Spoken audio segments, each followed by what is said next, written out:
So வணக்கம் students and friends. வணக்கம். இன்னைக்கு ப்ரொபோர்ஷனாலிட்டி பற்றி பேசலாம். உதாரணத்துக்கு என்னுடைய பேங்க்கில் வந்து ஒரு 100 ரூபாய் இருக்குன்னு வச்சுக்கோங்க. 1 கிலோ கத்திரிக்காய் வாங்க முடியும். ஓகே, பின்ன 2 கிலோ கத்திரிக்காய் வாங்கணும்னா 200 ரூபா வேணும் சார். 200 ரூபா வேணும். 3 கிலோ வாங்கணும்னா உங்கள் ஜிபே ரிலேட்டட் அக்கௌண்ட்டில் ஒரு 300 ரூபாவது இருக்கணும் sir.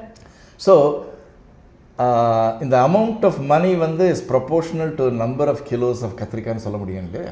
Number of kilos of கத்திரிக்காய் கரெக்ட். ஆமாம், நம்பர் ஆஃப் கத்திரிக்காய்னு கூட சொல்ல முடியும். அதை நம்பர் ஆஃப் கத்திரிக்காய்னு சொல்லலாம், பட் ஒவ்வொரு கத்திரிக்காயோட வெயிட்டும் ஒரே அளவாக இருந்தால் அப்போ நீங்கள் சொல்கிறீங்க. Correct correct. ஸோ இது ஒரு உதாரணம். வந்து இங்கே வந்து எங்கிட்ட இருக்க பணம் வந்து அதுலேருந்து வந்து எத்தனை கிலோ கத்திரிக்காய் வாங்க முடியும், அது வந்து பணம் is proportional to kilos of கத்திரிக்காய். இன்னொரு உதாரணம், இப்போது இந்த பேங்க் வந்து எனக்கு வந்து டெய்லி 2 ரூபா இன்ட்ரெஸ்ட் கொடுக்குறது. முதல் நாள் எண்டில் வந்து எனக்கு வந்து 100லேருந்து 102 ரூபாய் இருக்குது அமௌண்ட்டு. 2வது நாள் 104, 3வது நாள் 106, இந்த மாதிரி வந்து போயிட்டே இருக்குது. இப்போ வந்து பேங்க்கில் இருக்க மணி, அந்த அமௌண்ட், அது வந்து is it proportional to number of டேஸ்னு சொல்ல முடியுமா? எனக்கு என்னவோ ஆமாம், அப்படி தான் தோணுது. சரி, இதை மைண்டில் வச்சுக்கோங்க. கடைசியில் இதே எக்ஸாம்பிளுக்கு மறுபடியும் வருவோம். இப்போ நடுவில் வந்து 2-3 அதர் எக்ஸாம்பிள்ஸ் நம்ம பேசலாம். ஸோ ஒரு சர்க்கிள் இருக்குது. சர்க்கிள் வந்து இதனுடைய ரேடியஸ் வந்து 1 மீட்டர்னு வச்சுப்போம் சிம்பிளாக. ஓகே, இதனுடைய சர்க்கம்ஃபரன்ஸ் எவ்வளோ இருக்கும்? இப்போ 2πr தான் நம்மளுடைய சர்க்கம்ஃபரன்ஸோட ஃபார்முலா. ஸோ அதுபடி பார்த்தா நம்ம வந்து 2 × π × 1னாக்கா 2π அப்படின்னு சொல்லலாம். 2π மீட்டர்ஸ். 2π ஏன்னா 1 மீட்டர் ரேடியஸ்னு எடுத்திருக்கேன், அதனால் 2π மீட்டர்ஸ். இந்த பைன்றது வந்து அது ஒரு நம்பர். ஸோ அதனால் வந்து circumference is proportional to the ரேடியஸ்னு சொல்லலாம் இல்லையா? அப்படி தான் தோணுது. ஏன்னா நான் வந்து ஒரு சர்க்கிள் வந்து 1 மீட்டர் ரேடியஸ் உள்ள சர்க்கிளை நான் வரைஞ்சேன்னா அதோடைய சர்க்கம்ஃபரன்ஸ் 2π மீட்டர்ஸ். 2 மீட்டர் ரேடியஸ் உள்ள ஒரு சர்க்கிளை நான் வரைஞ்சேன்னா அதோடைய சர்க்கம்ஃபரன்ஸ் 2π × 2 அப்படின்னா 4π ஆகும். இப்போ வந்து ஸோ இதுலேருந்து என்ன தெரியுதுன்னா, அந்த ரேடியஸை வந்து நான் டபுள் ஆக்கினேன்னா சர்க்கம்ஃபரன்ஸும் டபுள் ஆகுது. 2πலேருந்து 4π ஆகிடுச்சு.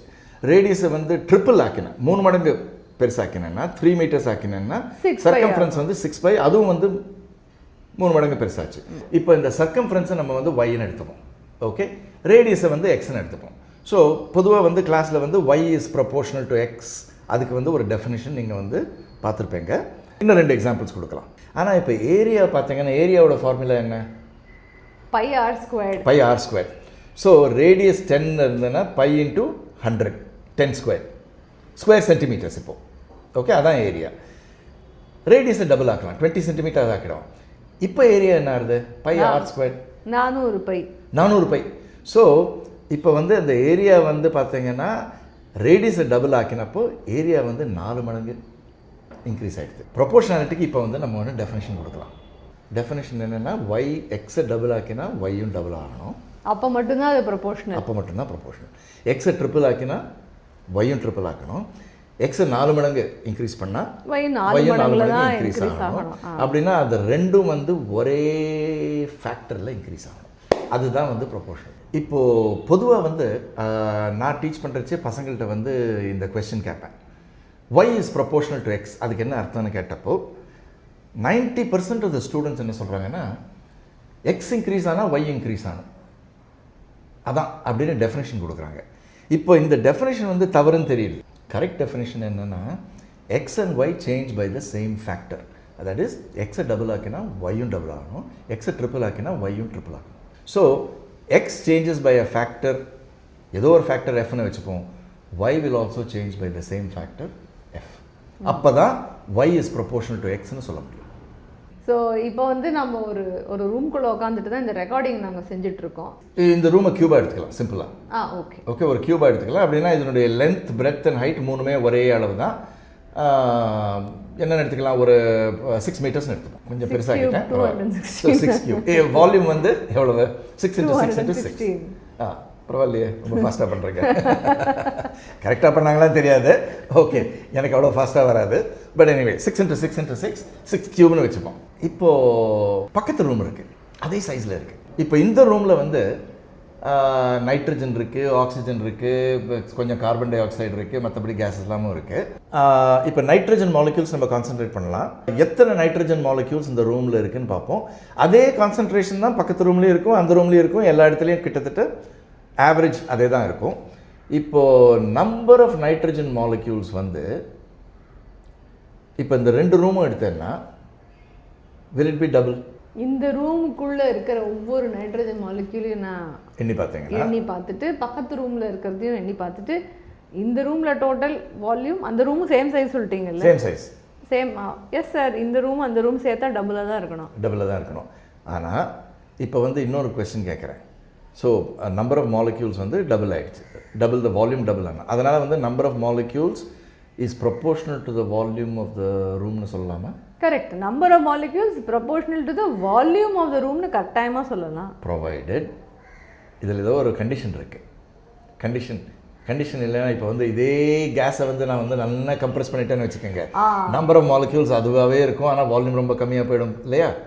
ஸோ அதனால் வந்து provided the composition and density of the air is the same. இது ரொம்ப முக்கியம். ஓகே, எப்போவுமே வந்து இந்த மாதிரி ப்ரொபோர்ஷனாலிட்டி சொல்கிறச்சே வந்து ப்ரொவைடட் ஒரு கன்ஸ்ட்ரெயின்ட் இருக்கும், ஒரு கண்டிஷன் இருக்கும். அந்த கண்டிஷன் சொல்லாமல் விட்டுட்டோம்னா இப்போ வந்து எல்லாமே தாறுமாறாக போயிடும். கண்டிஷன் ரொம்ப முக்கியம்.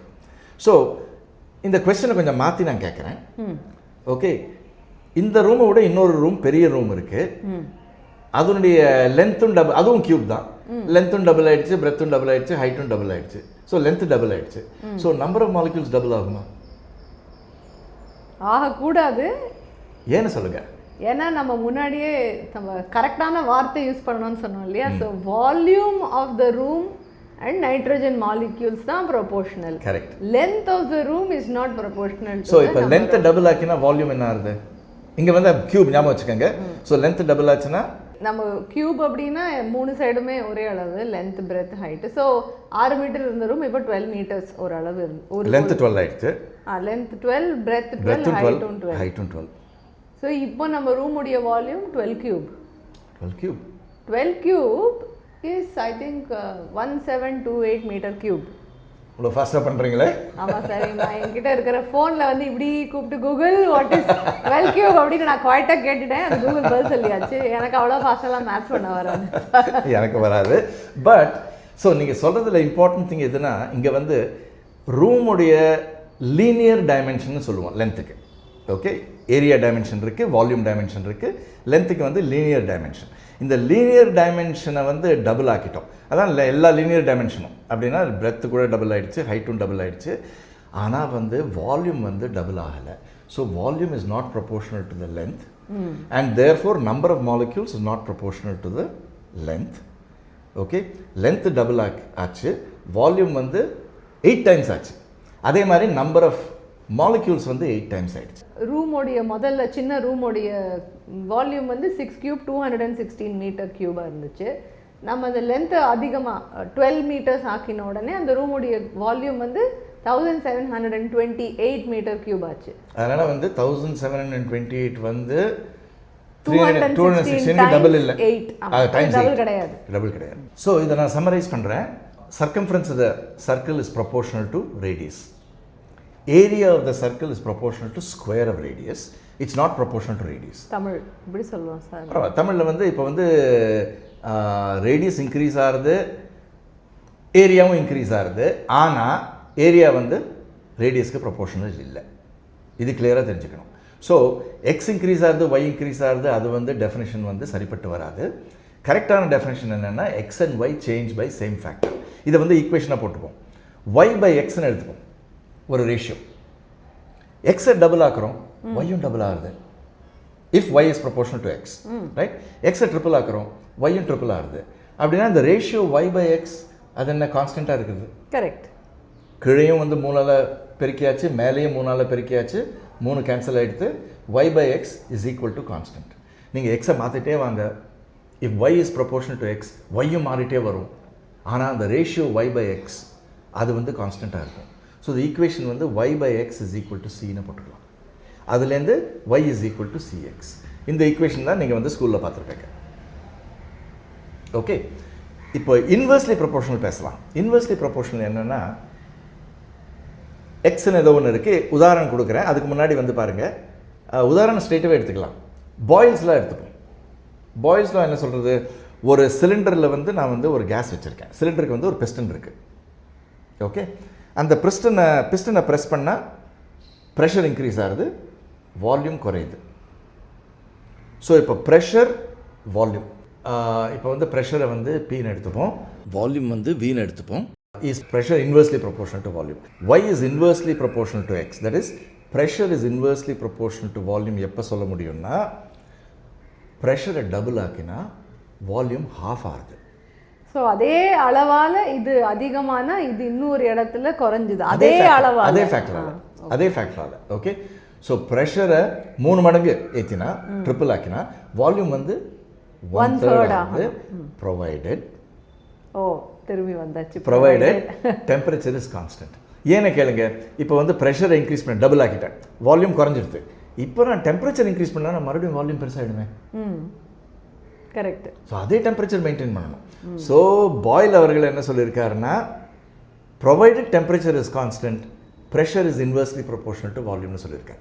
ப்ரெஷரை வந்து 6 டைம்ஸ் இன்க்ரீஸ் பண்ணேன்னா வால்யூம் வந்து 1/6 ஆகிடும், கீப்பிங் த டெம்பரேச்சர் கான்ஸ்டன்ட். இது ஈக்குவேஷன் எப்படி போடலான்னா, நீங்கள் பாருங்கள், pressure is proportional to 1/V, 1 volume. கேளுங்க, இப்போ வந்து ப்ரெஷரை வந்து 3 டைம்ஸ் ஆக்குறேன், வால்யூம் வந்து 1/3 ஆகிடுது, ரைட்? 1 வால்யூம் வந்து 3 டைம்ஸ் ஆகிடுது, 1/1/3 3 டைம்ஸ் ஆகிடுது. ஸோ ப்ரெஷர் 3 டைம்ஸ் ஆகிடுது, 1/V 3 டைம்ஸ் ஆகிடுது. ப்ரெஷர் 4 டைம்ஸ் ஆக்குறேன், வால்யூம் 1/4 ஆச்சு, நான் 1/V வந்து 4 டைம்ஸ் ஆகுது. அதனால் pressure is proportional to 1/V, directly proportional to 1/V. So P is equal to C into 1/V, C/V. PV is equal to constant. Yeah. அந்த equation வந்து நிக்கிறது. அந்த constant வந்து provided temperature is constant. சரியா? எக்ஸ்டர்னலா ஒருத்தங்க maintain பண்ணிட்டே இருக்கணும். கண்டிப்பாக மெயின்டைன் பண்ணணும், ரொம்ப ஜாகிரதையாக பண்ணணும். பாயில் வந்து அவர்கள் வந்து பல வருடங்களாக வந்து இந்த எக்ஸ்பெரிமெண்ட்ஸ்லாம் பண்ணி ரொம்ப கேர்ஃபுல்லாக பண்ணி டெம்பரேச்சர் மாறுறச்சு, இந்த ப்ரொபோர்ஷனாலிட்டி வரலை, சிம்பிள் லா வந்து ரொம்ப காம்ப்ளிகேட்டட் ஆகிடுச்சு. இந்த விதி வந்து ரொம்ப சிம்பிள் ஆகணும்னா டெம்பரேச்சர் வந்து கான்ஸ்டண்ட்டாக வச்சுக்கணும். இதெல்லாம் வந்து அவர் வந்து எக்ஸ்பெரிமெண்டலி கண்டுபிடிச்சிருக்காரு. முக்கியமான ஒரு எக்ஸாம்பிள், இப்போ வந்து ஒரு பார்ட்டிக்கிள், ஒரு துகள் வந்து ஒரு ஸ்ட்ரெயிட் லைனில் ஓடிட்டுருக்கு, கான்ஸ்டன்ட் வெலாசிட்டியில் ஓடிட்டுருக்கு. ஓகே, இப்போது அது வந்து நெகட்டிவ் எக்ஸ் டைரெக்ஷனில் போயிட்டுருக்கு. நம்ம வந்து கோஆர்டினேட் சிஸ்டம் போட்டோம், x = 0 இங்கே இருக்குது, x = -1 -2 -3 -4னு போயிட்டுருக்கு. It is going at 2 meters per second வச்சுப்போம். ஓகே, ஸோ ஆரம்பத்தில் x = 0ல் இருக்குது, ஒரு செகண்டுக்கு அப்புறம் x = -2 வந்துடுது, அப்புறம் -4 -6 இந்த மாதிரி போயிட்டுருக்கு. இப்போது the position of the particle வந்து என்னன்னு கேட்டால், at this instant அந்த பார்ட்டிக்கல் வந்து x = -6.7ல் இருக்குது, இல்லை -8.7ல் இருக்குது. இந்த மாதிரி வந்து அந்த எக்ஸ் கோஆர்டினேட்டை வந்து சொல்லுவோம். இப்போ இந்த எக்ஸ் வந்து is it proportional to time, number of seconds? Yes, it is. ஒரு செகண்டும் மாறும்பொழுது அதே அளவால் அது வந்து ஒரு டிஸ்டன்ஸ் மாறிக்கிட்டே இருக்கும். இதுங்க தான் கொஞ்சம் ஜாகிரதையாக இருக்கணும். அதே அளவு இல்லை, அதே ஃபேக்டர் தான் இம்பார்ட்டன்ட். அதே அளவு வந்து தவறு. இப்போ வந்து அந்த எக்ஸாம்பிள் தான் வரப்போகிறோம். இப்போ வந்து எக்ஸ் வந்து பார்த்தீங்கன்னா ஒரு செகண்டுக்கு அப்புறம் -2 செகண்ட் 2 செகண்ட்ஸ் ஆக்குறேன். தட் இஸ் டைம் வந்து டபுள் பண்ணுறோம். எக்ஸ் வந்து -4ல் இருக்கு, டபுள் ஆயிடுச்சு. கரெக்ட். டைமை வந்து 3 செகண்ட்ஸ் ஆக்குறோம், ட்ரிபிள் ஆக்குறோம். எக்ஸ் வந்து -6 ஆயிடும், ட்ரிபிள் ஆயிடுச்சு. அதனால வந்து x is proportional to time. Correct. இந்த எக்ஸாம்பிளில் கரெக்ட். ஆனால் ஒரு இம்பார்ட்டன்ட் திங் பாருங்க, டைம் இன்க்ரீஸ் ஆகிட்டு இருக்கு இல்லையா, ஆனால் எக்ஸ் வந்து -2 -4 -6 எக்ஸ் டிக்ரீஸ் ஆகிட்டு இருக்கு. அதனால் வந்து y இஸ் ப்ரொபோர்ஷனல் டு எக்ஸ்னா எக்ஸ் இன்க்ரீஸஸ் y இன்க்ரீஸ்னு சொல்கிறது வந்து தவறு. ஸோ த கரெக்டான ஸ்டேட்மெண்ட் என்னென்னா, y and x change by the same factor. Okay, எப்போவுமே வந்து when x is 0 y will be 0 if it is proportional. இப்போ கடைசியில் பேங்க்குக்கு வருவோம். நம்ம முதல்ல ஆரம்பிச்ச ஒரு கேள்வி, கத்திரிக்காய் 1 கிலோ வாங்குற அளவுக்கு நம்ம அக்கௌண்ட்ல பணம் இருந்ததுன்னா ₹100 இருக்கு என்கிட்ட. ஸோ ஒரு நாளைக்கு அப்புறம் வந்து 102 ஆச்சு, இன்னொரு நாளைக்கு அப்புறம் 104 ஆச்சு. ஸோ டைம் ஒரு நாளைக்கு அப்புறம் ₹102 ஆயிடுது. கரெக்ட். டைமை டபுள் ஆக்கலாம். 2 டேஸ்க்கு அப்புறம் அமௌண்ட் வந்து டபுள் ஆச்சா? 102க்கு டபுள் வந்து 204 ஆச்சா? இல்லை, ₹2 தான் இன்க்ரீஸ் ஆச்சு. ₹2 தான் இன்க்ரீஸ் ஆச்சு. 3 நாளைக்கு அப்புறம் ட்ரிபிள் ஆச்சா? இல்லை. ஸோ இந்த உதாரணத்தில் வந்து amount of money is proportional to டைம்னு சொல்கிறது தவறு. எத்தனை பணம் அந்த பேங்க் போடுறாங்களோ அதுதான் ப்ரொபோர்ஷனல் டு டைம். அது கரெக்ட். ஸோ கரெக்டாக சொல்லணும்னா increase in the amount of money is proportional to time. So இந்த உதாரணத்தில் வந்து amount of money is not proportional to time, but increase in the money is proportional to time. இப்போ உங்களுக்காக ஒரு question, நீங்கள் யோசனை பண்ணி பாருங்கள். இப்போ பேங்க்கில் ₹100 இருக்குது, டெய்லி நான் வந்து ₹10 எடுக்கிறேன்னு வச்சுக்கோங்க. முதல் நாள் வந்து ₹90 ஆகிடுச்சு, அதுக்கப்புறம் ₹80, அதுக்கப்புறம் வந்து ₹70 ஆகிட்டுருக்கு. பேங்க்கில் இருக்க அமௌண்ட் வந்து is it inversely proportional to number of days? Answer வந்து நீங்கள் காமெண்ட்ஸில் கொடுங்க. சப்ஸ்கிரைப் பண்ண மறந்துடாதீங்க, லைக் கொடுங்க. உங்களுக்கு தெரிஞ்ச ஃப்ரெண்ட்ஸ் யாருக்காவது இந்த மாதிரி ஒரு டாபிக் ரொம்ப இன்ட்ரெஸ்டிங்காக பட்டுச்சுன்னா கட்டாயமாக அவங்க கூட ஷேர் பண்ணுங்கள். வணக்கம். தேங்க்யூ. வணக்கம்.